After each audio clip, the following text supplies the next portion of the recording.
Welcome to the Clutch Corner 5 Reason postgame show brought to you by the 5 Reason Sports Network. I'm Jonathan. We got the whole crew today, everybody from Clutch Corner, everybody on the Skyforce on the postgame show. We got Adam, of course, our leader, Clutch over here. We got Simba, we got Gad, we got Michael, we got Milana, we got Ricky, we got Ariel, and we got Brian. Great win tonight. Jimmy Butler closing it out with a phenomenal performance. That was finals Jimmy Butler. It was really awesome to see him take it off. Kelly Olynyk had a godlike first quarter. That was the Kelly Olynyk that, 30 games of him playing bad, we get one of these. So he had a great first quarter, which actually helped put us up by 17 in the first half. And just a great game overall from those two guys. So let's start with Jimmy Butler. And we'll start with you. Let's start with Gad. What did you like from what you saw from Jimmy Butler tonight? Everything. He's the reason we won this game. Simple as that. There's nothing much to say. He's an all-star. He's the best player on our team. It was good to have Jimmy Butler back, and I'm glad we won. Yeah, phenomenal game. Controlling it once it got close towards that fourth quarter and then cut it down to 4 points. He came in and he just did everything. He hit and ones. He had that crazy and one that was almost a 4-point play. And, after he just came in, it was the end of the game for the Pelicans. They had no answer for Jimmy Butler. The Rocket dude who was announcing, I can't remember his name right now. Kenny the Jet Smith. Yeah, Kenny the Jet Smith. He was trashing the Pelicans defense the entire game. Did anyone pick up on the switch out the swap out there when Grant Hill left? I was listening to it and in the fourth quarter I realized that was I think his connection was bad. Great point, Milana. What input? Just quality input right there. Holy crap. They lost 3 announcers all night. They were having horrible technical difficulties. But yeah, Kenny the Jet Smith, he was saying you got to double Jimmy Butler at this point. And the Pelicans refused to do it, and they paid the price. So let's get to you, Michael. What did you see from Jimmy Butler tonight? It's not much else to say once Gad says everything, right? So that's literally his whole game. But no, he did look great. It was nice to see Jimmy back in the same form he had in the finals. He's the one that drives this team, and I'm sure everybody thought if Jimmy plays tonight, they should win. Having him and not Bam is a bummer, but Jimmy should be enough to beat a team like the Pelicans, and he was basically by himself. Yeah, Jimmy's a true alpha. So, when Bam's the only guy on the team, we don't really have a true alpha. But when Jimmy's on the team, we have that true alpha that can have that, have that takeover. Let's get a little bit to everybody else on the team. Kelly Olynyk had a great first quarter, quieted off a little bit down after that. Ariel, I'll get to you. What did you see from Kelly Olynyk tonight, and how do you like that he impacted the game? You had to go to me on Kelly, eh? Hey, he had a good game tonight. Ariel, you're Canadian. What else are we supposed to do? That's why I put the A in there. Ask him hockey questions. That's what you should do. Yeah, for sure. Thanks, Michael. No, I thought that Kelly, for all the slander I've thrown his way and this little niche I'm trying to carve out for myself where I hate Kelly and everyone's supposed to agree with me, that was probably his best game of the season. Started out, what did he have, 16, 6, and 5 in the first half. He was making threes. I think he made his first 6 shots.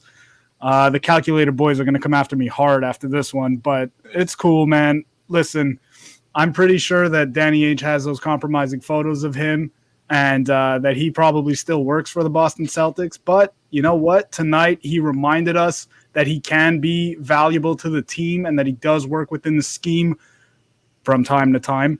And yeah, that was probably his best game of the season. And we needed it, right? Because 18, 10, and 7, that's quite a boost with your best front court player missing the game. Yeah, he had a lot of those back cut assists when it was Duncan making back cuts, Jimmy making back cuts. He had 3 or 4 of those in a row. So he was doing a good job, not only scoring the ball, but he had a couple of rebounds, couple of assists as well. Ricky, I'll get to you on this one. Goran Dragic, was pretty quiet for most of the night, but late towards end of the third, beginning of the fourth, he kind of gave us those relief points when we were getting close. What did you see from Goran Dragic tonight? Well, you kind of summed it up pretty much. Goran is the kind of player that right now at this stage in his career, we can't depend on him for between 25 and 30 points at the rate that he was giving us back in 2016. Thankfully, we do have Jimmy Butler in tow, and it makes Goran's job a lot easier, especially working his way back from that extended layoff. I think it was a foot or a knee injury. I don't remember exactly, but it was good to see him do that. We'll be needing that from him in the playoffs. And as long as everyone is on their A game, or at the very least their B game, it'll be a lot easier for Goran to do his job. And, hey, it just works. Also, Yeah. free Marco Romo. Still stuck on the ban. But as far as Goran goes, he can't be that A guy, but he's that perfect guy to come off the bench and just give you, 20 aggressive minutes. And that's all you want from him, because if you want more from him, you're just going to run him to the ground. Let's get a little bit into Precious Achiuwa. He had a pretty decent night as well. Sim, I'll get to you on this one. What did you see from Precious tonight? Yeah, he's good on the energy, right? Like he comes in, he's a big spark. I like what we see from him. I wish we could see more, but yeah, I mean he's pretty good. He needs to finish around the rim a little bit better. But he's starting to understand the defense. He doesn't look out of place all the time, in his limited minutes, which is comforting to see. But yeah, I mean he definitely earned a spot over I think KZ today. Even though KZ started. Yeah, KZ definitely. KZ had an alright game. It wasn't the best game. Let me get to that donation real quick. Shout out to Malachi Dates, the $2 dono, saying Katya is better than Tyler. Let's get into Tyler Herro a little bit because he didn't really have the best night. Milana, we'll get into you. What did you see from Tyler Herro tonight? I think I need a refund on this $25 cereal. I'm not going to lie. He did not do very well at all. Milana kind of sounds different. What's going on with you? $25 for cereal. Are you good? Yeah, the problem is, I don't think Tyler here is a problem. I think you made a bad judgment when you spent $25. A on horrible cereal. financial investment. I thought it was a great investment. It's a collectible, It looks man. pretty cool. I mean, Yeah, but I think at Win Dixie right now it's like 2 for $6. Yeah, I it's saw pretty that. cheap. I saw Nah, that. tonight he was 1 for right 6. after I bought it. To be fair, though, I don't live here. So. You should laminate it and just hold on to it for a few years. That'll be worth at least $28. At least. These comments are incredible. If he keeps playing the way he has Oh been, my it's going to God. be worth It's gonna nothing. go down. Yeah. Yeah, his value is definitely sinking. And Brian, I'll get it to you this one. Iguodala had a pretty decent game tonight. Really active defensively. Had that almost dunk on Josh Hart. What did you see from Iggy tonight? Yeah, man, he's been doing it all year. How old is Iguodala? Like 37? I mean, it's kind of amazing that he's able to He's at least 46. keep up. Yeah. Yeah, no, he's an old ass man, and it's great to see him keep up this defensive consistency. At least that the shooting comes and goes, but I mean, he does the little things right. He's kind of like, I feel like he's kind of what we wanted from Justice a little bit. Yeah, so I'm just happy with this play. I'm happy that he continues to be a really good perimeter defender off the bench, and he seems to make timely plays. Right, whether it's a three or a needed steal, like he's just always there at the right moment at a crucial part of the game. So I love what I'm seeing from Iggy. Yeah, we even saw. Right. We even saw that the Pelicans go into a hack of Iguodala a little bit at the end there. He was going 1 for 2, but at least he was giving us something. Let's get into a GS everything because this is gonna a good intro. Trade all the kids already. Trade them all. Clutch, I'll get to you this one, Adam. We're going into the break now, All-Star break, right? Trade deadline's coming up soon. What do you feel like is the most likely thing to happen during this break for the Miami Heat? I think we could see a lot of action in terms of just like trade rumors this weekend because that just makes sense. It's always right after the All-Star break or right after the All-Star game is when we start to get action. News starts to leak. And what I would advise people for the next 3 weeks is don't believe everything you read. A lot of times people are going to get fed information just to move forward with their agenda. So when somebody you might think is not available is said to be available, don't always believe it. We saw it with Jeremy Grant literally today. He's not going to be available. The Celtics won't get him. So watch for that for the next 3 weeks. And yeah, I think if the Heat are going to make a move, it'll be something around the edges for the 4 spot. That's just what I'm thinking right now. They can obviously still make a huge move that nobody sees coming. But right now, if I were to guess, Rudy Gay would be that like arch type of a player. It would be a fit that I think the Heat are going to end up doing. True that. Yeah, there's a lot of 4s out there that can be looked at, especially also in the buyout market if that's something that opens up as well. Ariel, I'll get to you on this one. We talked about this a little bit on the pregame. if Boogie Cousin gets a buyout or if Blake Griffin gets a buyout, which one of those two guys do you think would be the better fit for Miami? I don't really feel like either player is at a substantially different level from one another. I would say, though, that strictly because Zach Lowe thinks that Blake Griffin could benefit from a change of scenery, that I'll go Blake Griffin on that end.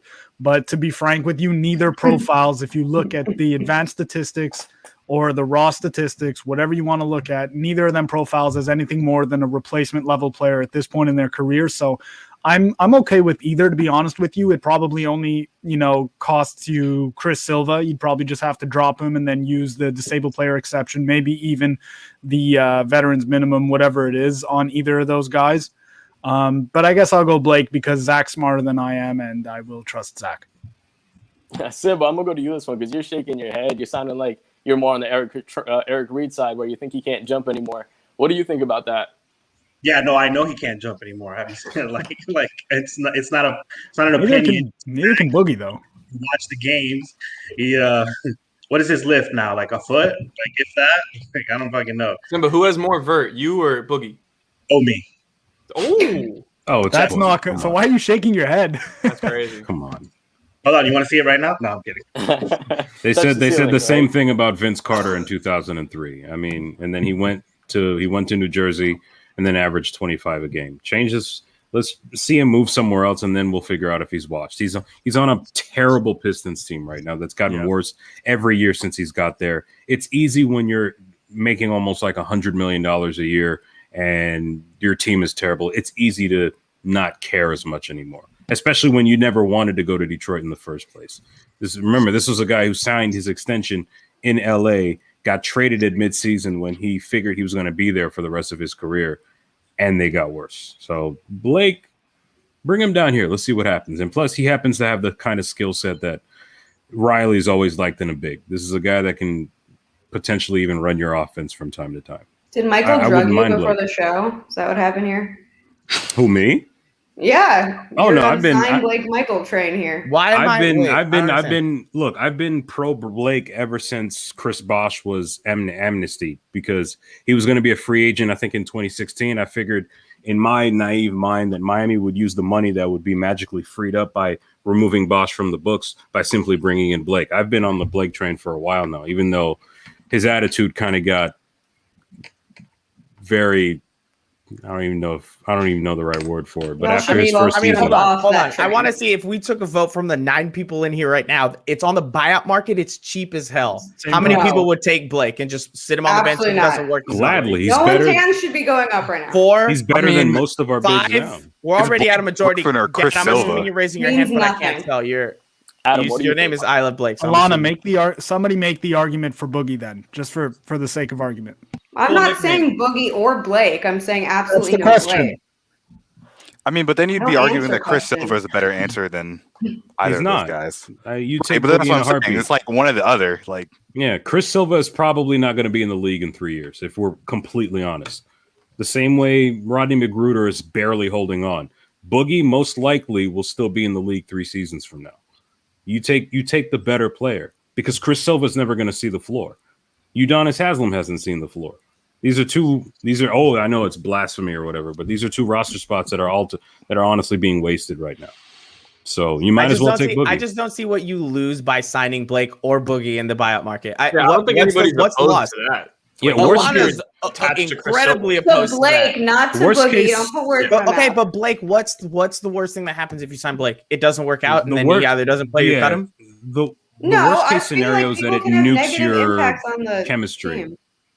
Yeah, no, it's possible. For example, you're saying our chemistry is that soft that Blake's going to come in off the buyout market, destroy the chemistry, leave, and then this team's going to go to crap. Have you watched the season thus far? You're joking. I wouldn't say it's. I think Blake's a pretty cool guy. I wouldn't say the chemistry is soft. I mean, the chemistry on the 2013-2014 Pacers was actually pretty good.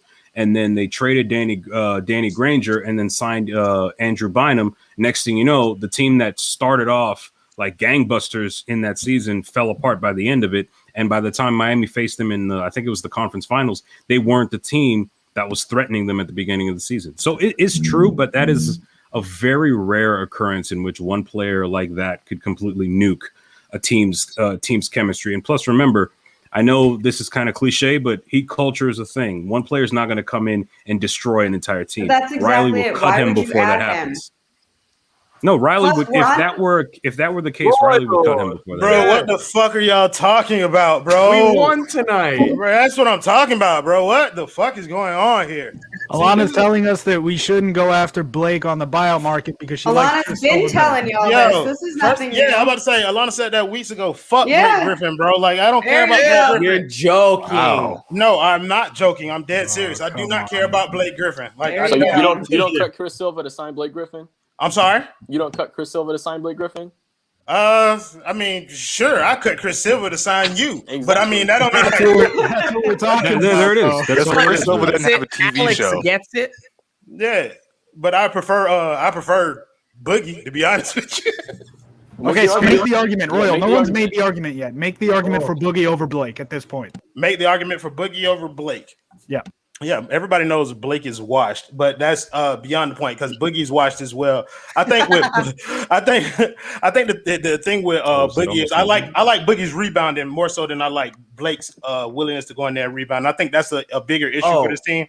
Is the big body, and I think Boogie's a bigger body. He helps with the rebound immensely. They're about equal as playmakers, equal as shooters in terms of creating offense for other people. So I mean, it's one hand or the other. And then on top of that, I don't like the fact that Blake's ambiguous in his race. I don't know what he is, so I don't care nothing about it. He's a ginger. He's light skinned. Where's the ambiguity? Huh? He's light skinned with curly hair. That's a brother. He's just light skinned. That's it. First of all, ain't too many brothers with red hair and freckles, Ricky. Let's be honest. Malcolm X was one of those people. Yeah, I understand, bro, but that's not what we're talking about now. Let's talk about basketball. You brought it up. What about his skin tone? I didn't break up Malcolm X. I brought up Would the you fact have brought up that this conversation 4 days ago? I'm just asking. What in the world? Are you talking about during Black History Month? Oh, That's no, right now. That's every day. If you're gonna do that, then bring my brother Brian back in here. Then, okay. So let's. So since they want to leave us in here, then let's educate some folks. All right. So we're talking about some of the prospective people that we could be targeting to help improve the team, right, Ricky? Yeah, man. What's up? All right. So where do you land on potential targets, bro? Like, who is your favorite target out of all the names that you've heard? I put a list of about 12. In terms of buyout or trade? In terms of trade, let's do trade market. Oh, trade. Well, I don't know how realistic a Bradley Beal trade is at this point. I don't know if they're gonna end up moving him. I'm sure Clutch has a perspective on that.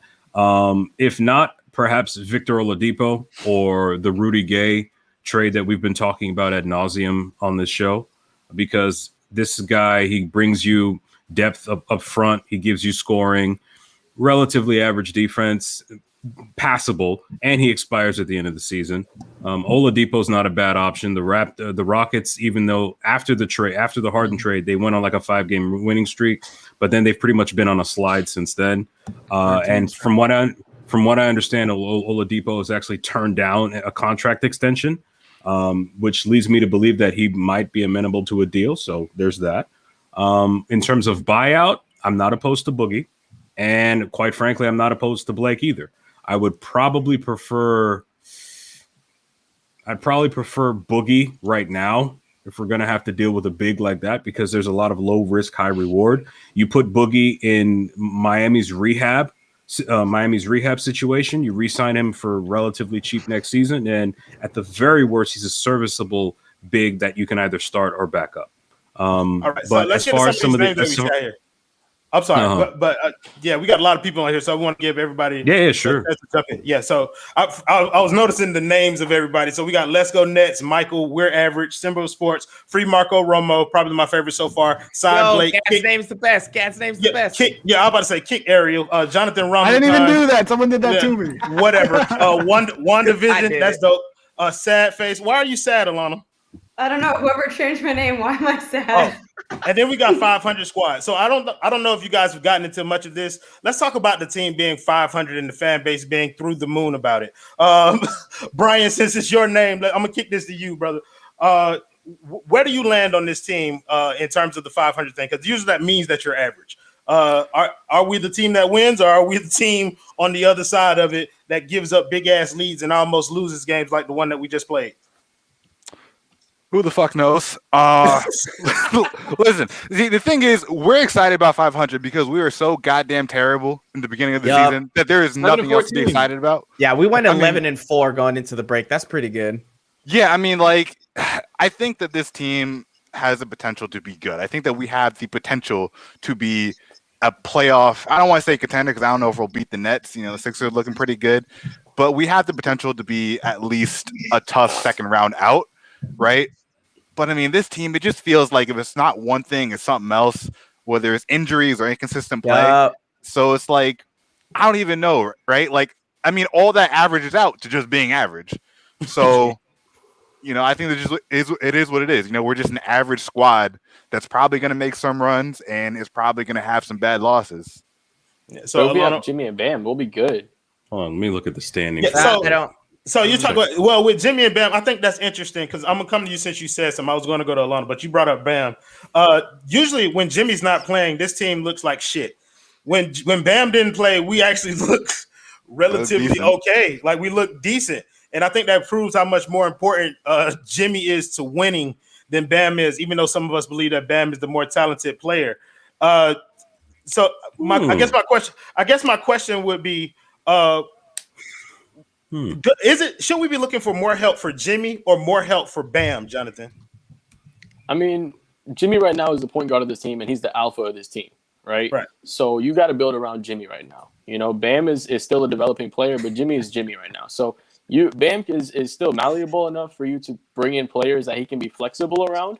But as far as Jimmy's going to be Jimmy, and that's the player you want to build around right now. If you're talking, you know, maybe 3-4 years in the future, you're building around Bam, but you're building around Jimmy right now, because he's the true alpha of the team. So like you were saying, when Bam is the only all-star that's playing, this team doesn't really have a direction. But when Jimmy's playing, this team has a direction. We kind of have a purpose. The ball's swinging. Everybody's moving. You know, there's a true leader on the team. So that's really what's missing from Bam, is him being that alpha. Jimmy's the alpha right now, but Bam is the beta. That's why you have to build around Jimmy.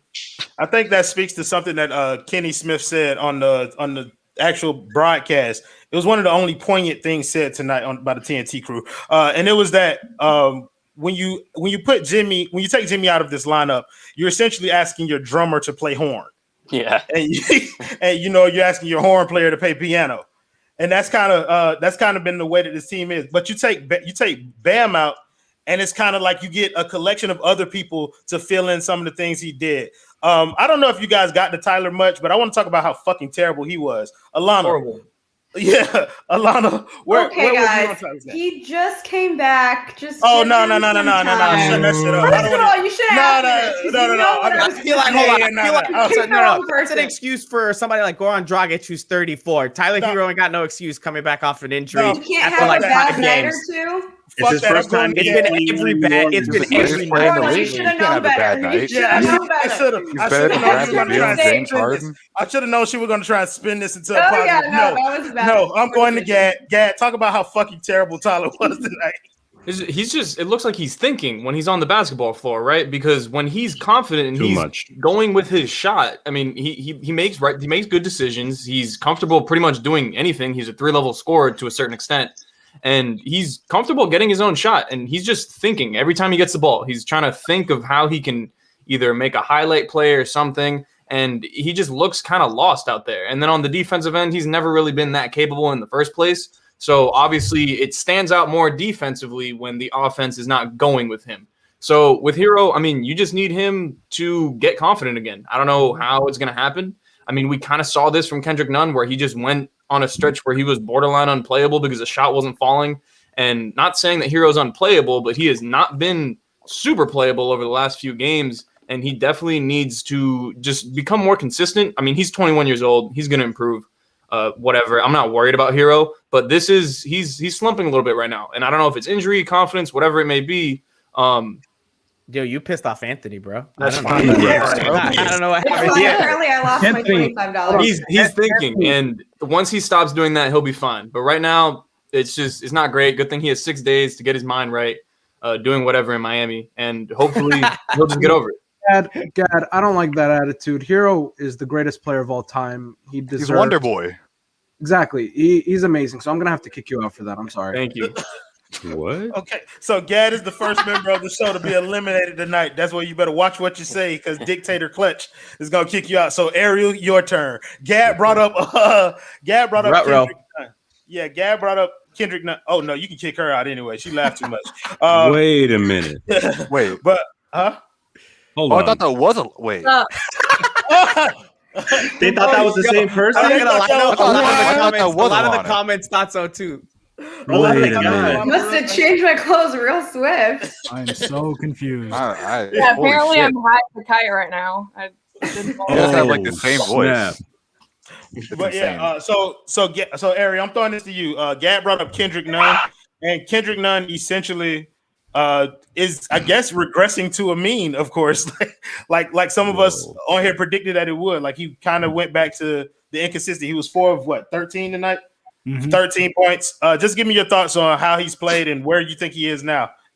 So I don't really agree that he's regressing to any sort of mean. I think he's what, 7 of 25. Yeah, 7 of 25 over the last 2 games. That's not great, but we've seen an extended stretch where he's played very, very well. I think actually that stretch was his positive regression to the mean and closer to the player that we saw for a much larger sample size over the course of last season as compared to what we've seen, in the last 3 or 4 games where he hasn't been great. And in reality, it's 4 of the past 5 games where he's been held to under 13 points. He had a 24-point game against Atlanta. I don't think that's big enough of a sample size for us to definitively say that, like, he's going to regress or he's going through an extended stretch where he's not going to play well and get back to the player that was inconsistent for as long as he was. So I'm not there yet. I still think he's a really good, really solid overall player. I don't think he's a great player, but I think he fits really nicely in the starting 5, and that's a spot that we've seen him thrive in. And I wasn't that shocked that he'd started to play better when we put him back in the starting 5.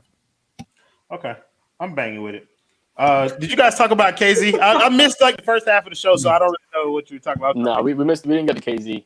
Yeah, I didn't get to KZ yet. Okay, so KZ started the game, and I'm gonna come to Simba on this because he got Gopher John Collins. So I'm gonna talk about our 4 from tonight. KZ Okpala started tonight. Kind of a mixed bag from him. There was some good, some bad. Mostly what the normal KZ experience. Give me your thoughts on where you projected KZ to be at the beginning of the season versus where he actually is from the few games that we've gotten to watch him play.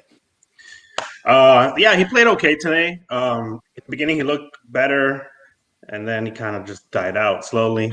I think KZ just suffers from no rookie, no summer league, no G League.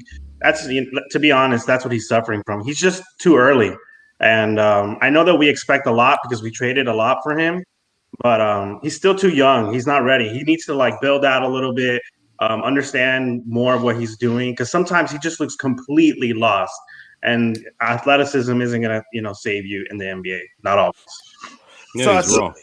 Yeah, and to your point, Ricky, yeah, he's very raw. Like one of the problems KZ has is foul trouble, and he always ends up in foul trouble very quickly. I think he had like 2 fouls in 7 minutes in the first quarter, and so that's something that's been keeping him off the floor. Ricky, I want you to talk some about expand upon what you mean by he's raw, like some of the things that people may not understand. So here's the thing. Like what we just heard, I mean, he hasn't exactly had that much time at NBA speed. He is raw right now. He still needs to get his timing right. Miami is currently a team where you got to be, Miami can't afford to develop players on the floor right now. Now, granted, we have Tyler Herro and a couple other guys, but Tyler Herro's already shown that he can play. He, like a lot of other players, they have their downtimes or whatever, but KZ is the kind, perfect example.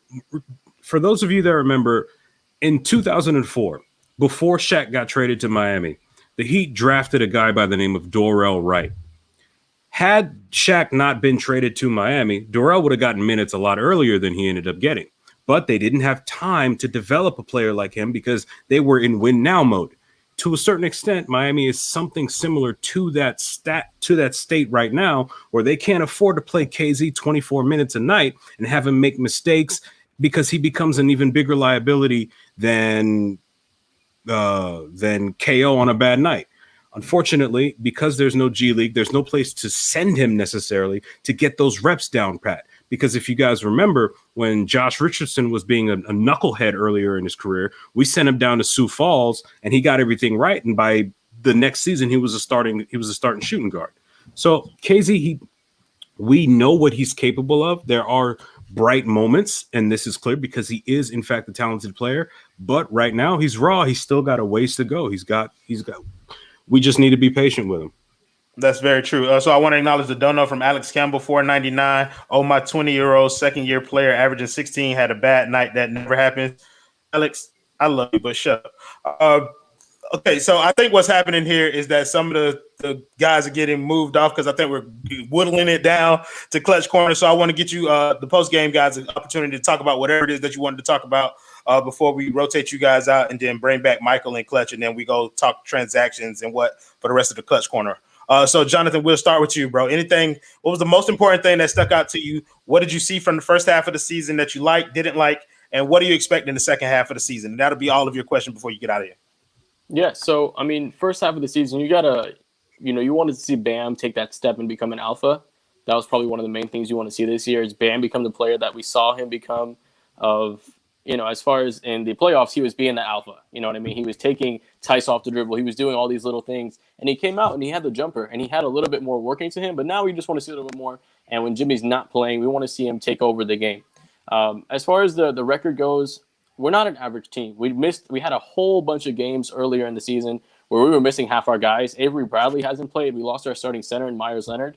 And, we lost a lot of players that for injury. Goran was gone. He just came back. Herro was gone. Jimmy was gone. We've had the most starting lineups than any other team in the NBA. So for us to still end up with a neutral record and as the 6th seed potentially, even better depending on who loses tomorrow or whatever, we still have the potential to become a top 4 team in the league, right? And we're already above that play-in thing. And that was kind of the goal before earlier in the season. It's like, all right, let's get to the play-in or let's get away from the play-in. As long as we're above the play-in, we're good. Now we're already there, so we have the potential to move to 4, even 3 seed if one of these teams go on a bad stretch. So I think overall the team is looking pretty good. As far as the second half of the season goes, I think we're going to have a good second half of the season, given we don't have a big protocol problem like we did before, because we have a relatively easy second half of the season.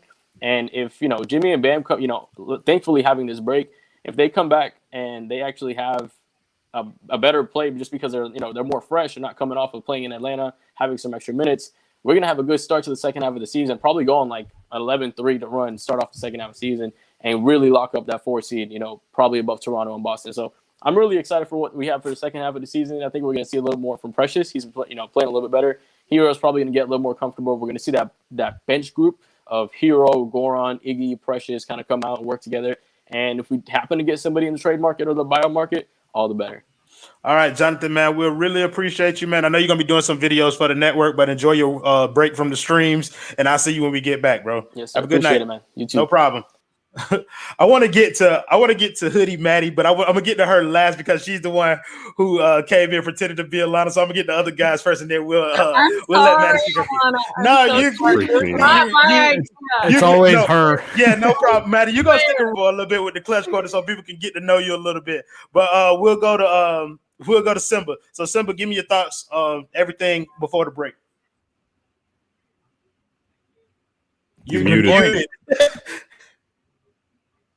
My bad. Okay. So first half of the season, I think it's become blatantly apparent how reliant we are on Jimmy Butler. And we can't just have one guy, I think it's too much that one guy can't play a game where you look like crap out on the game in the court. So if we do make a trade, then I see us going further. I think we can contend above the 4 seed spot. I'm not afraid of 76ers. Give me them. Give me Bucks, Nets. I'll take them all. But if we don't make a trade or anything like that, we're gonna see. I think we're gonna see a lot more of the same thing, going into the second half of the season. All right, Simba, man, we appreciate you. Thanks for holding it down. People don't know you're not a member of the Skyforce. Simba has been here longer than everybody on the Skyforce. He's been here longer than me. So Simba is not a member of the Skyforce. He was just one of the veterans holding people down. So Simba, man, enjoy your break, and we'll see you after they get back, brother. All right, so I do want to acknowledge Christian Cardis's dono. He mentioned it to me in the comments, and I didn't read it. He said, "Haven't been shocked like Molana and Maddie got me since I found out Miley Stewart was Hannah Montana." Miley Cyrus. Exactly, but talk Don't about look bars. anything alike. I know. I'm so confused. Listen, you guys were completely. You guys were twins. What is happening? Oh, you putting them side by side? We look just alike. Yeah, I mean, it's just the hairs. That's it. That means we're twins. It's fine. All blonde girls look alike. Totally. Thanks for filling in, though. You're so welcome. No, but bring Ariel back because I didn't give him a chance to speak his piece. So, Ariel. Oh, okay, there we go. You got the same questions as everybody else. What's up, bro? Yeah, I think Jonathan made some really good points on the first half schedule compared to the second half schedule. I think if I remember correctly, going into the first half of the season, they had the second or third. They had a top 3 hardest strength of schedule heading into the season. That coincided with a ton of injuries, all kinds of COVID protocol bullshit. And so, you know, here they are with a 500 record. They're starting to get healthy again. They've got the second easiest strength of schedule remaining in the season, according to ESPN. And I think they can really make a good push. As for my takeaways from the first half, I like that they've become, you know, they've kind of flip-flopped the identity from last year's team to this year's team, to where last year's team was a really good offensive team and an okay defensive team. This year's team is top, I think, 7, or last I checked, they were 7th in defensive rating.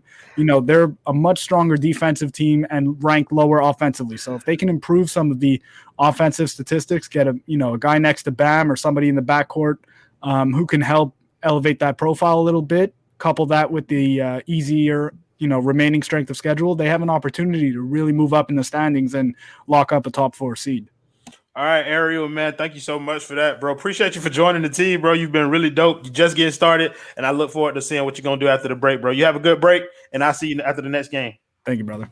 No problem, G. Want to acknowledge the $5 dono from HM. It says, where does Avery Bradley fit at this point with Goran back and Nunn playing better? Tyler, where does his minutes even come from? A trade chip? I think we'll address that once we get all the final thoughts, once we get down to the clutch corner people. So, Ricky, I don't know if you know, but you're muted too, bro. Yeah. Okay, but you can go ahead and answer the same questions everybody else, G. Hey, actually, could you ask that again? No problem, bro. I just wanted to know your thoughts on the first half of the season, where you think the team is, and where do you think that they could potentially go? Okay, so I think Miami can be proud of itself, given a lot of the things that have happened with COVID, with injuries, with a variety of different things that have been going on. To be able to say that after the shortest offseason in NBA history, to be within striking distance of a top 4 seed is a success in and of itself. I still stand by my position that the 4 teams that are, in my opinion, ahead of the East are still there. I think we're maybe 1 or 2 trades away from really getting back into that. I think that COVID has been the great equalizer, and that ultimately we will have a puncher's chance to beat just about anybody in this conference in the second half of the season. I think Heat fans need to just not be a prisoner of the moment, need to just stay the course. If Spo's not freaking out, we shouldn't freak out. Let's just wait and see what happens at the trade deadline, go from there, and whatever happens, happens. Always a man of constant perspective. Thank you so much, Ricky, for joining us. I'm pretty sure people will be seeing more of you on the pregame show. What they don't know is the stipulations that you put on yourself for coming on postgame shows. Yeah. So we'll keep that in-house, though. But thank you for showing up, bro. I'll see you after the break. All right. Gad, my guy. Gad 2.0. So you're an improved version of Gad. Well, I got kicked. I came back, so here I am. Yeah. Right. So Gad, back a better person. Yeah. So Gad, go ahead. Give me your thoughts on the first half of the season. Where you think the team is overall? Where do you think that we can go after this break? All in all, it was a rough start, but I'm happy with it. Like 18-18 is would have sounded fantastic if you told me that like 3 weeks ago. So I'm fine with it. Like this team's been through some stuff and they're going to bounce back. Hopefully we can just get this team healthy. And yeah, I mean, that's pretty much it. Everybody kind of covered everything. I just want to say I'm staying up for WandaVision tonight. I'm probably going to be tweeting about it. I'm ridiculously excited for it. Michael, I swear, if you I'm gonna spoil this on my spoil the timeline, whole thing. I'm gonna lie right back. now. I'm blocking you right now. I'm literally blocking you right now. I'm literally blocking you. Oh, right you now. guys to block everybody. I'm spoiling it too. I'm texting Michael mid-episode. This is exactly what happened. At 4 a.m. I don't care. I I'm on Team swear to Royal God, here. I will murder you. Royal, do Drake's it. new album dropped. Okay, Do yeah. it. Good night. All right, yeah, bro. Good So night, bro. intense. Thanks for joining us, God bro. damn. But Killing a whole human being over WandaVision. man, Intense, bro. It's worth murderous. it. It's worth Brian, it. my guy. What's up? Where you at on this season, man? Where you think the team can go? I mean, yeah, it's like, all right, so realistically, Yeah. like I said, I think in theory, this is an in theory team, they're pretty good. And I think that obviously they're a playoff team and they'll be a tough out. I think that they're going to need moves if they want to reach where I think, they expect to go. I don't know if they'll beat the Nets in the series. I don't know if they'll beat the Sixers in a series. The Bucks, who knows? But yeah, I mean, they'll be competitive, right? And I think that's kind of what we expect from them at the very least. So, we'll get my guy Lonzo Ball, maybe Bradley Beal, and we'll see what happens. So, yeah. Hey, That's it. hey, my guy, I like the way you think, man. Yeah, I'm gonna have my people call your people over the break. All right, bro. I feel you. But yeah, bro, it's been a pleasure having you on the show, my guy. And then we'll make sure that we see you after the break. Have a good break, G. Thanks, bro. No problem. All right. So, I'm out. yeah. All right. So we done. Did y'all play the intro already, or did y'all just start with this game break? Oh, y'all played the intro already? I wasn't here for it. So anyway, I don't know if y'all paid any of the bills first, but first off, we're gonna start by paying Tropical Bay, Biscayne Bay Brewing, the Tropical Bay IPA, primary sponsor of the post game shows, and we're gonna do Manscaped, who is the primary sponsor of the Clutch Corner. So use the promo code 5RSN at Manscaped. You get 20% off your order and free shipping. Biscayne Bay, they sell beer primarily in South Florida. You can ask for it at your local restaurants, look for it in the stores. It's great beer. I mean, I've only had a very few of them because I live so far away, but it's great beer. So let's get to Hoodie Maddie. Maddie, what are you doing in here impersonating Molana? It was Adam's idea, I swear to God. You're throwing him under the bus already? We all believe you, Maddie. It's fine. Of course. Adam, explain yourself. I didn't even give her the link to the show. She just showed up. It's fine. The joke's always on me. I see how it is. It's fine. Yeah, okay. So since you're in here, then you know what we do here. We talk about basketball and primarily trading people. One of the people who I wanted to get rid of, especially tonight, but not all the time, is Tyler Herro. Where do you land on the Tyler Herro trade package? Like, who do you believe that we should trade? See, I used to love Tyler Herro, and I'm getting conflicted. I don't know. No, don't get conflicted. Stay with me. Stay strong. No, I don't know. It was 2 bad games. He's been playing really bad. It's 2 games. He'll be fine. Kendrick Nunn rebounded, bounced back. Alana, he had 2 more points. Whoa, hold on. I'm gonna give Kendrick Nunn a little bit of credit because Kendrick Nunn didn't bounce back. He started doing things nobody thought he could. Like he started passing and playing defense. What do you mean? That's not a rebound. I'm happy for Kendrick Nunn. Voting. And then fucking sucked and then came back and now he's good again. What, Michael? No, so I want to bring up a point that I heard. I think it was Marco who made it, but it's that Tyler Herro is fine on the stat sheet. Like his stats look fine, but Kendrick Nunn is more impactful to winning. And I think that's been the thing that a lot of fans have been saying is that Tyler Herro's numbers are always going to look good. And if he has a bad game, then that just stands out a little bit. But in terms of actively impacting winning, has he really done that this year, Alana? No, I mean, I'm not saying that he's been great this year. I also think that Spo's lineups are questionable, and I've been saying this from the get. Like, I don't think it's a him issue. I don't think it's him regressing. I don't think that we should get rid of him. I think that we need to work through it.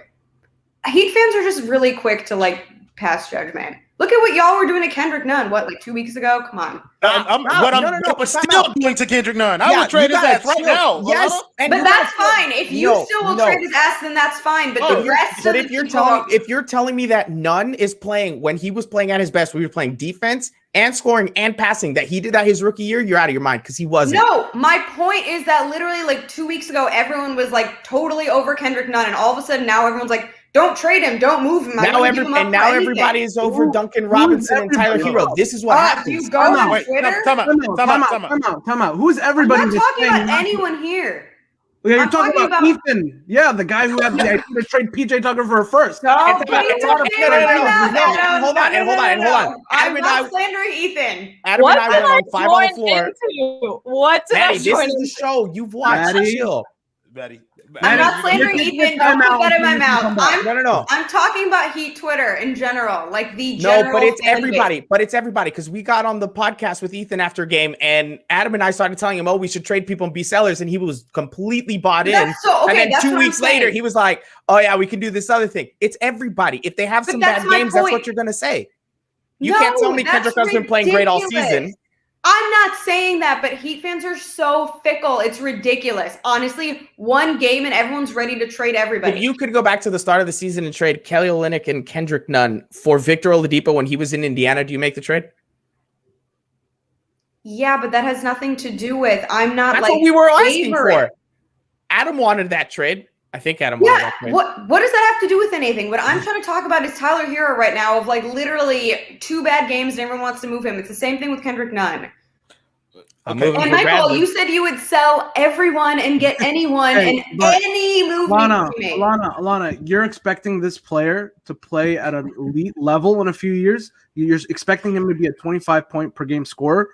When was the last time a guy that ended up being a 25-point per game scorer had 2 points in 30 minutes? But I'm not looking ahead. I don't even have a problem with Herro. I don't have to look ahead. Hold on. I think I want to try and understand Alana's point a little bit more when it comes to the Tyler Herro thing, because there's been a lot of back and forth argument points, but just let her get an opportunity to get it out. Like, what is it that you're trying to say here? Because I don't get it. Like, I don't understand. So I want to understand. What I'm trying to say is that it's one thing if you've been making the same comments for the whole season. Like if you have been saying that you don't think he's elite or you think he's hit his ceiling or you don't think he is a good fit or that his defense can't improve, whatever. I'm talking about the people that literally went from like, I don't want to trade Tyler for anything. Like, and all of a sudden now, after however many games, 2 bad games since he came back, now all of a sudden they're like, get rid of him. Like, where was this in the beginning of the season? I just can't take inconsistency. Like, that's what bothers me. Okay. I think I know where you are. It's not anybody here. It's the fan base that she's addressing. Yeah, I'm saying like if you literally didn't want to trade Tyler for anything, like nothing, and now all of a sudden you're ready to just. I mean, but that's what people do. They wouldn't have traded Duncan Robinson at the start of the season. Now everybody's ready to sell him. Like that's what they asked for. So let's do that. Let's do that. Where are you guys on trading Duncan at this point? I've been saying this though. I think he's one-dimensional. Yeah, I've been saying this. I would get rid of him for sure, and I don't want to pay him. Well, Adam, there's no point in asking you whether or not you would trade somebody at this point. It's just kind of like, are you still stuck on the two first? That's your hard line, and you're not moving off of that. If somebody offers you a first, you don't move them. If somebody offers you 2 firsts, you move them. Yeah, I think that's a good barometer to have for him, because at some point, like, people are talking about Duncan like he has absolutely no value whatsoever. Like Alana, Duncan has value to our team. Duncan? Yeah. Even if he's not hitting shots, like. No, I don't think so. I think he's really one-dimensional. I think he's getting a little better, like he's cutting better and he's making some layups, but in general, I don't think that he's worth, if we need to pay him, I don't think he's worth keeping around. And if we can get something like reasonable back in a trade with him, I'd ship him tomorrow, for sure. But you're not the same way with Tyler. No, not right now, no. Okay, I think I don't know if I'm higher on Tyler or Duncan. It's the cereal. It's the cereal. It's the cereal. What about Kendrick? Kendrick got trade. Like Alana, what would you trade Kendrick right now? What am I getting back? A piece. So everything depended on what you're getting back. Yeah. Okay. I mean, I feel like the price or what Kendrick Nunn is worth has gone up the past couple of weeks. I was ready to ship him off for cheaper before, and now I'm like, I can sell him for a bit more. But would I still trade him? Yeah, sure. And also, it a depends. bit more. before, let's say we trade him for Victor Oladipo, I would have put more in the package before than just Nunn and maybe one more piece and a second round pick. Now I feel like I can get away with it because Nunn is doing a lot more, and I think they'll see him as more valuable now than 3-4 weeks ago. But are you still trying to plug the hole at the 1, or are you trying to get a 4? See, there's a lot going on here. Like it's not in a vacuum. I feel like all these arguments, like you gotta keep in mind the entire scope. Like, yeah, of course it depends. Where the amount of times people say vacuums when we talk about trades. Because Giancarlo Navas. Yeah, but what were you saying? You're saying you have to look at it like through the broader lens. I'm saying, of course it depends who we're getting back. Like, I can't just say yes or no. It depends what the trade is. That's crazy. Like Kelly Olynyk, I feel like I'd get rid of regardless. But short of him, how do you trade Kendrick and improve the team? I don't know. I'm not. Let's ask Hoodie Maddie. Ask Hoodie Maddie. Dude, that's not a good question to ask Hoodie Maddie. You know you shouldn't ask me trade questions. No. We shouldn't ask you trade questions. Just ask you. I'll ask you something like this: Where do you land on Kendrick Nunn? Like, has the improved play kind of made you more in his corner, or has it like it's okay? Yeah, expand. Yes, I really have liked how much he's improved. I'm very impressed with Kendrick Nunn. Good night. That's wonderful. Thank you. Yeah, very well. But okay, so this kind of so Kelly Olynyk, like, okay, so Alana, like this, it sounds like you're ready to trade Kelly Olynyk in a vacuum. Like, it's just like you trade him for anything. Like, what do you replace? Okay, what do you replace him with? Like, I don't just trade for anything. No, I literally said nothing. Why is my name coming up? You know what? I can't get over the fact that you ever said that. We need to hash this out. Okay. By myself? Oh, like, great. I'm just gonna. Oh, this is fun. This is cute, y'all, for sure. Yeah, I will listen. I play Call of Duty on this mouse. Don't tempt me. Listen, y'all are tripping. He's scared. He doesn't want to face me. That's why. I think one of the pieces, like, I think I'm against a lot of people on this, but KO is one of the pieces I'm most hesitant to trade. That's what I was going to ask. Who do you trade first, Kendrick Nunn or Kelly Olynyk? I'd be quicker to trade Kendrick Nunn than Kelly Olynyk. Before we answer this, for all the people that are going to be pissed off in the comments, this is what we do, okay? Like, what do you want to talk more about the Pelicans Heat game? Because we're talking about the season as a whole. No, because I'm just saying a lot of the comments are going to be like, well, they just won a game. They're successful. Why are you trying to trade the team? No, this is what we're doing. There was something about the face Adam made just now that put the camera back in focus.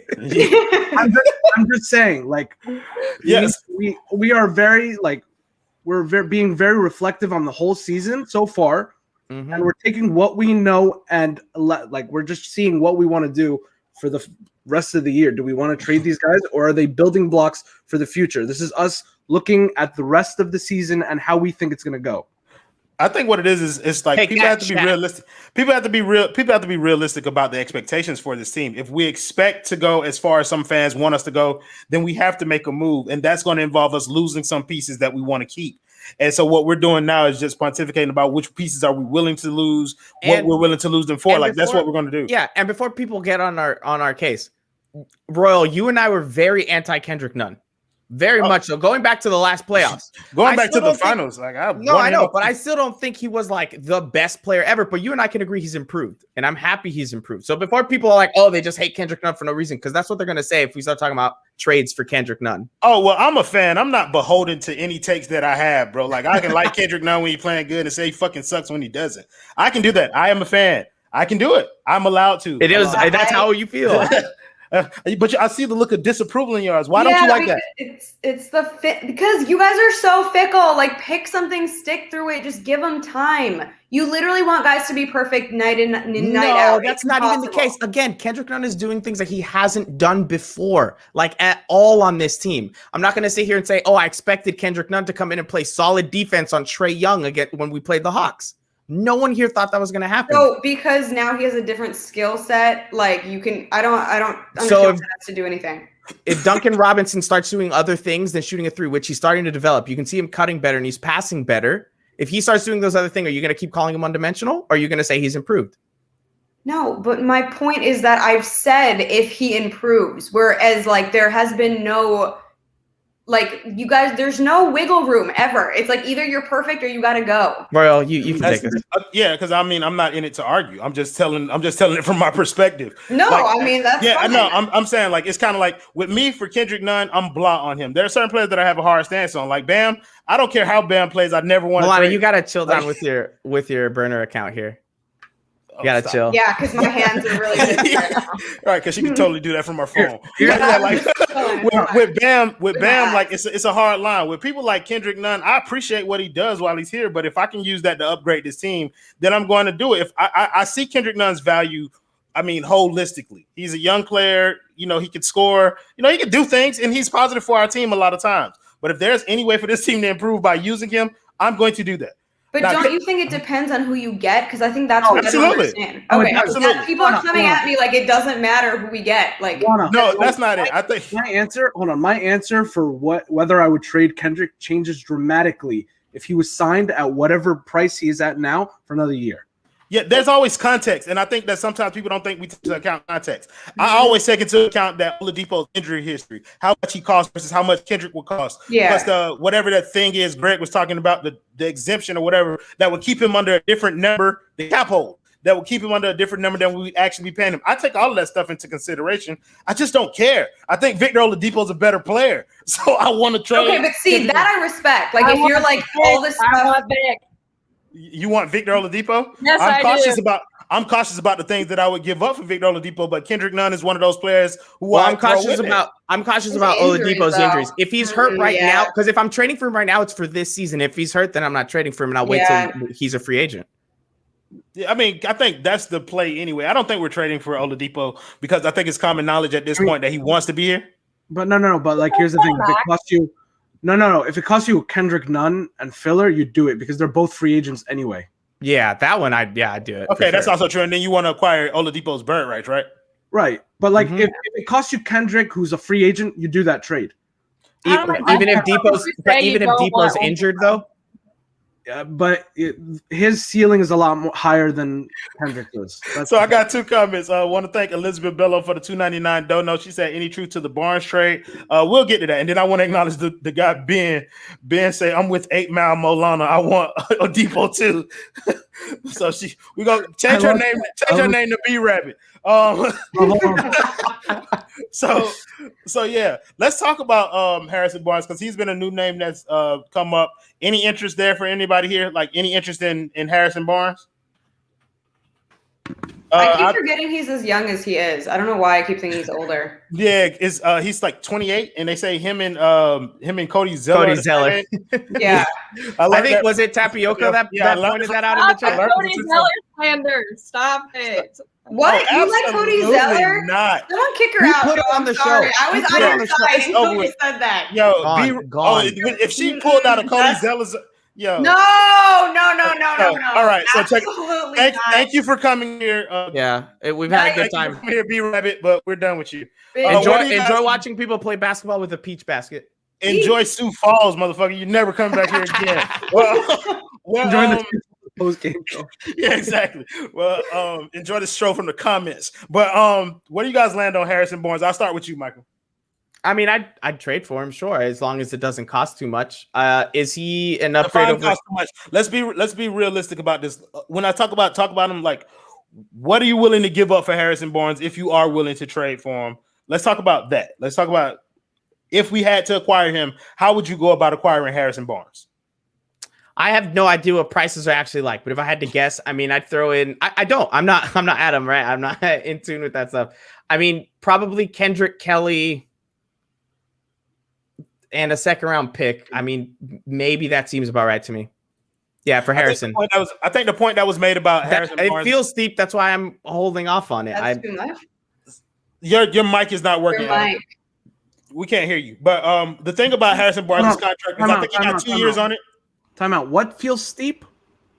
No, I'm asking. Kendrick, Kelly in a second. For Harrison Barnes? Yeah, I'm asking. I don't know prices. That's no. We couldn't hear you.